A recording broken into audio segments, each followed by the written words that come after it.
How's it going, everyone? Hope y'all been having a really good day so far. My name is Ward. Welcome back to Sigmas and Gamers.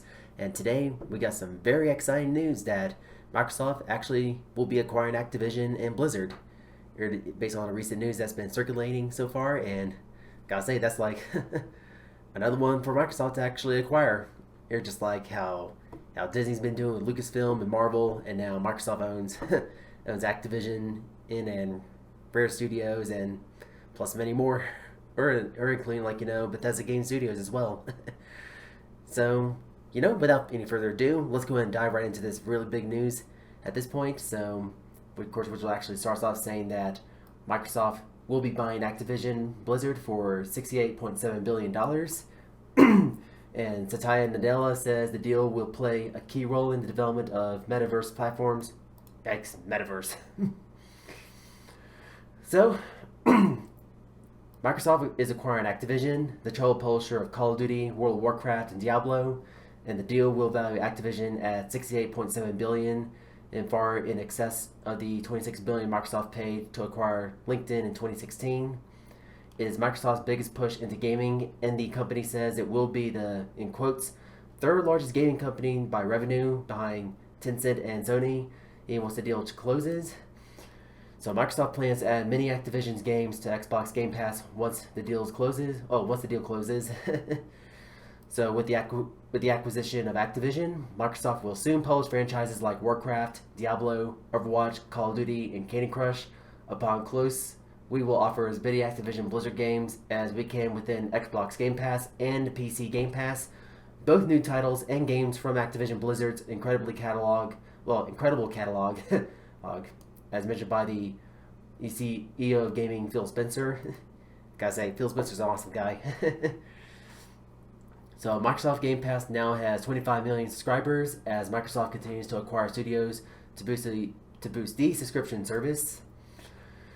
And then Satya Nadella, who is also the CEO of Microsoft, says that we are investing deeply into the world-class content, community, and the cloud now to usher in a new era of gaming that puts players and creators first and makes gaming safe, inclusive, and accessible to all. And Microsoft deals comes after months of not gonna say that word, claims against Activision Blizzard. Last July, the California Department of Fair Employment and Housing sued Activision Blizzard for promoting a culture of yada yada yada for employees. These have come forward with more allegation of yada yada yada ever since, and the company reached an $18 million settlement with the U.S. Equal Employment Opportunity Commission in September, and that settlement is being appealed, and reports indicates that nearly 40 Activision Blizzard employees have reportedly exited the company since last July. Well, I guess it serves them right for actually doing that kind of stuff. So Microsoft doesn't detail exactly how it will approach solving these issues, and the company says Bobby Kotick will continue to serve as CEO of Activision Blizzard for now, and it looks like Kotick won't remain once the deal is fully closed and after the transition period to Microsoft, though. Spencer, formerly head of gaming at Microsoft, is now CEO of Microsoft Gaming. I gotta say, end of an era. And the company says that the Activision Blizzard business will report directly to Spencer.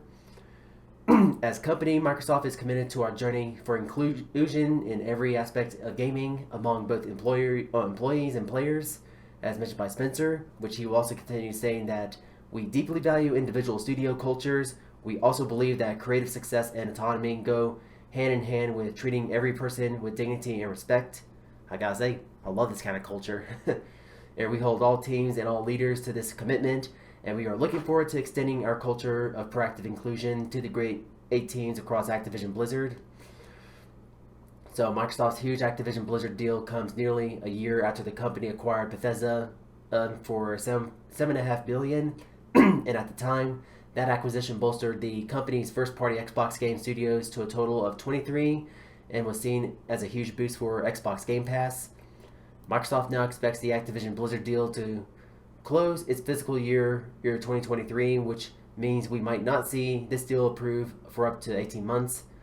And that's a long period of time for a deal to close, but Activision Blizzard operates in a number of markets, which could make regulatory approval for more complicated for Microsoft. like regulatory approval more complicated for Microsoft. so so yeah, that's gonna be it for today's video, guys. And I gotta say, it looks like that's like a really huge decision for Microsoft to actually acquire or another publisher, like another gaming studio like Activision and Blizzard. And of course, based on the recent in news and like the overall recent history with Activision, they kind of been floundering a lot recently, even with the Call of Duty franchise and World of Warcraft, and also basically Overwatch is kind of like mostly a dead game at this point that nobody seems to be talking about anymore. But used to be popular back in 2016, but fast forward to 2022, no one seems to be talking about it that much at all, due to like player populations at a decline and all that stuff.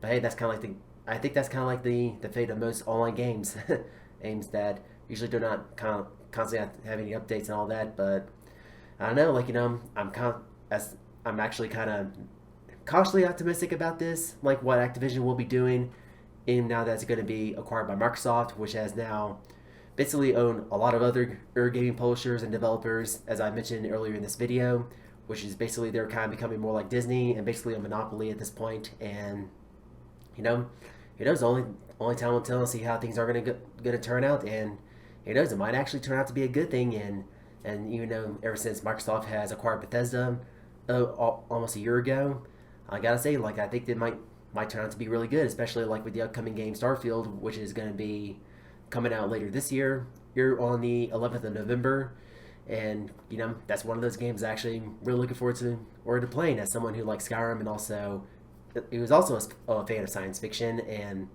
But kind of like getting ahead of myself, and even though I say I'm like being cautiously optimistic, but I kind of do sound like I'm being very optimistic at the same time with with what I'm saying right now. But we all kind of have our own opinions, like based on what's going on. But so yep, that's gonna be it for today's videos, guys. And thank you so much for watching. And if you found it to be helpful and informative, dropping a like is always very appreciated, since it will help the channel out a lot. And subscribe for more content like this. Hit the bell to be notified when my next video is gonna drop. And if you got your own thoughts or opinions based on this recent acquisition of Microsoft getting a hold of Activision and well, go ahead and solve in the comment section below, get a discussion going, because it's always like really interesting hearing what people actually think about this. And again, thank you so much for watching and for all your support, and as always, we will catch you all in the next one.